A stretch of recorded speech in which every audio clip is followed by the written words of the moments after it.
Hello दोस्तों, the scary Hunt YouTube channel पर आप सभी का स्वागत है। और आज मैं जो वेंडिगो की सच्ची घटना बताने जा रहा हूँ, ये हमारे एक सब्सक्राइबर द्वारा भेजी गई हैं। तो ये घटना मैं उनके पॉइंट ऑफ व्यू से आज आपको बताने वाला हूँ। मेरा नाम विलियम है और मैं वेस्ट वर्जीनिया में रहता हूँ। और आज मैं आपको मेरे साथ घटी एक सच्ची और बेहद खौफनाक घटना बताने जा रहा हूँ, जब मेरा एक वेंडिगो से सामना हो गया था और मैं वेंडिगो का शिकार बनते बनते बचा हूँ। तो ये घटना मेरे साथ तब घटी थी जब मैं मेरे दोस्त के घर उसके बर्थडे पार्टी में गया था। और मेरे दोस्त के घर के आसपास बहुत ही घना जंगल है और मेरे दोस्त के घर के पास ही एक गार्डन है और वो गार्डन जंगल में ही बना हुआ है और हम सभी दोस्त अक्सर उस गार्डन में जाया करते हैं। जब मैं अपने दोस्त के घर था तो वहाँ आए हुए सभी मेरे दोस्त बियर पी रहे थे और पार्टी कर रहे थे और मुझे बियर पीने का कोई शौक़ नहीं है। तो मैं वहाँ बहुत बोर हो रहा था, तो मैंने सोचा कि क्यों ना थोड़ा गार्डन में घूमकर आता हूँ, मुझे थोड़ा अच्छा महसूस होगा। तो मैंने अपने दोस्तों से बोला, तुम लोग मज़े करो, मैं थोड़ा बाहर टहल कर आता हूँ। वैसे भी मैं बियर तो नहीं पीता, तो सोच रहा हूँ कि थोड़ा बाहर ही घूम लूँ। मेरे सभी दोस्तों ने कहा कि ठीक है, तुम थोड़ा बाहर घूम के आ जाओ। उसके बाद मैं उस गार्डन में जाकर बैठ गया और वहाँ बहुत शांति थी और मुझे थोड़ा अच्छा भी लग रहा था। फिर मैंने अपना फ़ोन निकाला और उसमें गाने सुनने लगा। तभी मुझसे लगभग 40 फीट की दूरी पर एक पेड़ की डालियों के टूटने की आवाज़ आई। तो मुझे लगा कि कोई बंदर होगा जो पेड़ पर कूद रहा होगा। फिर मैंने एक पत्थर उठाया और उस पेड़ पर फेंक दिया।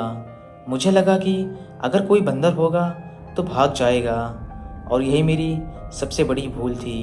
फिर मैं अपनी आंखें बंद करके आराम से गाने सुनने लगा। तभी मुझे उसी पेड़ के पास से मेरे एक दोस्त की आवाज़ आई, अरे विलियम, वहाँ अकेले बैठे क्या कर रहे हो?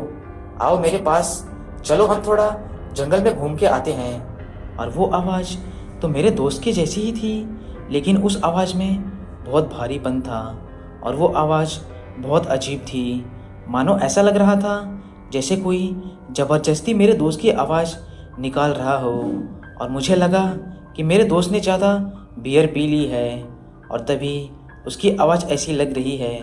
तो मैंने ज़्यादा ध्यान ना देते हुए उससे कहा कि मेरा जंगल में घूमने का कोई मन नहीं है, मैं कहीं नहीं जाऊँगा। इतना कहकर मैं फिर से अपनी आंखें बंद करके गाने सुनने लगा। तभी किसी के ज़ोर से गुर्राने की आवाज़ आई। मुझे लगा कि मेरे दोस्त मुझे डराने की कोशिश कर रहे हैं। फिर मैंने बोला, मैं नहीं आऊँगा, तुम लोग जाओ, मुझे थोड़ा आराम करने दो।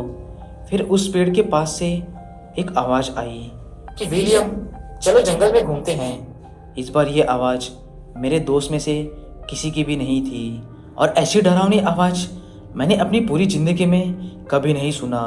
अब मुझे डर लगने लगा था। मैंने अपने मोबाइल में चल रहे गाने को बंद किया और उस पेड़ के पास देखने लगा। तभी मुझे एक 10 फीट से भी ज़्यादा लंबा और बहुत ही पतला सा कोई अजीब सा जानवर दिखाई दिया और उसे देखते ही मैं समझ गया कि ये एक वेंडिगो है और मेरी मौत मेरे सामने खड़ी थी और वो मुझे देखकर हंस रहा था और वो धीरे धीरे मेरे पास आ रहा था। फिर मैं डर के मारे अपने मोबाइल फ़ोन को उसके ऊपर दे मारा और चिल्लाते हुए इतनी ज़ोर से वहाँ से भागा जितना कि मैं अपनी पूरी ज़िंदगी में कभी नहीं भागा होऊंगा।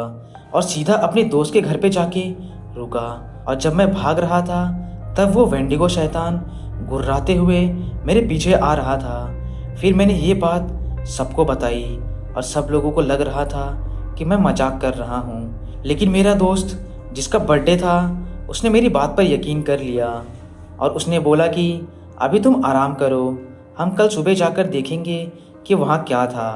और मैं पूरी रात नहीं सो पाया और जब मैं और मेरे दोस्त सुबह जाकर उस गार्डन में गए तो वहाँ कुछ भी नहीं था। फिर मैं उस पेड़ के पास गया जहाँ वो वेंडिगो शैतान खड़ा था, तो वहाँ मेरा मोबाइल फ़ोन इतनी बुरी तरह से टूटा हुआ था जैसे कि उस शैतान ने सारा गुस्सा उस मोबाइल फ़ोन के ऊपर निकाला हो। और उसके बाद से मुझे रात में कहीं भी जाने से बहुत डर लगता है। तो दोस्तों, आपको ये कहानी कैसी लगी, आप हमें कमेंट करके ज़रूर बताएं। अगर आपको ये वीडियो पसंद आई तो हमारे चैनल को सब्सक्राइब करना ना भूलें।